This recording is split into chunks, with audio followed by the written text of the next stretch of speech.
really. All my family attended Deep Rock School. My dad's 93. He attended here. My mother, Goldie Sadler, who's deceased, she attended here. My brother, C.L. Sadler, next to the front row, he was here. And my brother, Larry Sadler. I'm going to give you, my dad was supposed to read this. He's 93 and wasn't able to come. So I just want to give you some of the history that maybe some of you guys don't even know.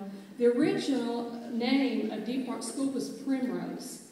And in 1982, the school was located what is now known as Harmony Road, 1.5 miles north of 33 Highway, sitting on the west side of the road. I believe that's the Exton place now, where they own the land, or did. It was a one-room school building with no windows and a dirt floor. And Dad said that he only knew 2 people who attended this school. They were the Lauderdale kids and Miss Alina Barger Lamb, who was married to Jake Lamb. Emma Lauderdale was a student there, and others came back. And Alina came back, went to get education, and came back, and she was a student there, and then she as well taught there. And they carried the water that they used for drinking and stuff in buckets from a nearby spring so that they could have water to drink. My dad, Con Sadler, went to Payne County Courthouse and researched the history of Primrose School and found out the first school existed until the year of 1917. In that year, the Board of Trustees built a new building. It was built 1 mile north of 33 Highway on the corner of Grandstaff and Harmony Road. It was located on the northeast corner on a 2-acre tract, which is where I grew up and I own today. Dad said that he believed Mrs. Ellis Claude was one of the teachers, and she lived in a small home on the school grounds. If you've been out there, there's a yellow 2-story house, and then there's a big shop building. And her little living quarters was just, I think it would be south of the shop. Some of the children who attended Primrose School were Charlie Lamb, Edith Lamb Moore, Phil Lamb, Raymond Lamb, Olive Lamb, and as well as the Lauderdale and Shotwell boys. There's been 4 generations of Lambs that attended Primrose Deep Rock School and 3 generations of Sadlers who attended Primrose and Deep Rock School. Some of the students were fortunate enough to ride a school bus. What do you think the school bus looked like back then? Do you think it was a Ford or a Chrysler? What do you think it was? Well, it was a covered wagon pulled by 10 horses. And it was driven by my great-grandfather, Isaac Holland. He's my great-grandfather on my mom's side. And later, his son, my great-grandfather's son, who is my grandfather, Oral Lee Holland, drove the team to pick up the kids. Mr. Oral Holland's children were not allowed to ride the school bus wagon because they lived so close to the school. So they had to walk the 1/2 mile down to here, this location, to go to school. The school had a water cistern, where the second school was located, had a water cistern where the children could drink from the well, as well as a basement. And both of these still exist or are in use today. The basement for Primrose School is a complete basement, top and bottom, and it's under the 2-story yellow house, and we still use it. And the cistern, you can see it sitting out there in the yard. In the year of 1934, the school was consolidated to the present Deep Rock School location and was called Primrose No. 2, even though actually it wasn't Primrose No. 2, it should have been Primrose No. 3 because it was the 3rd building, or 3rd schoolhouse called Primrose. When Dad went to school there, the teachers were Mr. Clasby, who taught 7th and 8th grade, Mr. Etchison, who taught 5th and 6th, Mrs. Ellis Claude taught the 3rd and 4th grades, and he couldn't remember who taught primary 1st grade and 2nd grade. Mrs. Pope taught the music. The boys and the girls competed against each other in country schools, in basketball and baseball, and the boys also competed in wrestling.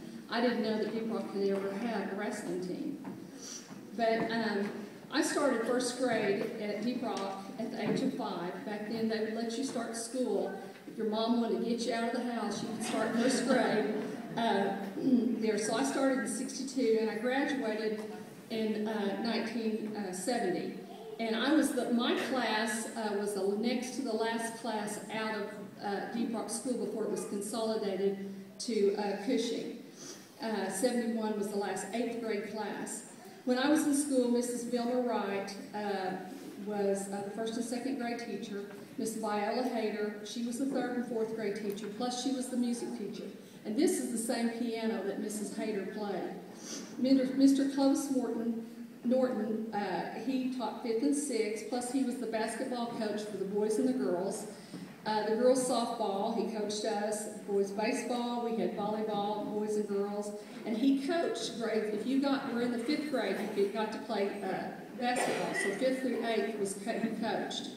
And then Mr. Arthur Bartow, he was our 7th and 8th grade teacher, as well as being our principal.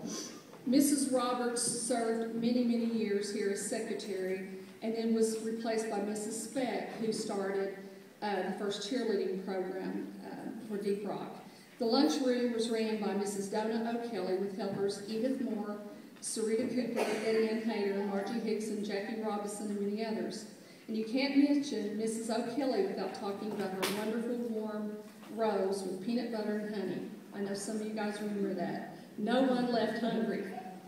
The bus drivers were C.W. Cargill and Mr. Raymond Jeske. Then Dick Kirkpatrick came later on after Mr. Jeske retired, and then these men also doubled as janitors.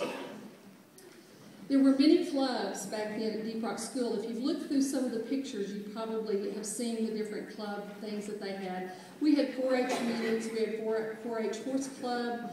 The adult women had home demonstration meetings. You can see in some of these books they're upholstering a chair. And we had Boy Scouts, which I tried to join, but they wouldn't let me. I was one of the first women livers because I wanted to join Boy Scouts. Camping, it sounded fun to me. For every holiday, we had music and plays right here on this stage, and they were often with a religious theme, having a manger scene set up to honor Christmas.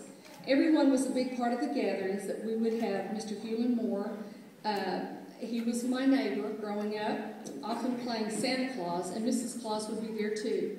We had a large live Christmas tree that sat right here in this corner and of the gym with homemade decorations made by all the kids here. We would string popcorn to hang around the tree. Santa, at the end of the program, would hand out gifts that our parents had secretly bought and put under the tree, and every child here would get a big brown paper sack of Christmas candy. For our Christmas programs, we always had the Rhythm Band, made up of 1st and 2nd graders. If you've seen some of the pictures with the little pink satin suits, that is the Rhythm Band. They were all dressed up in little pink satin suits with little pillbox hats.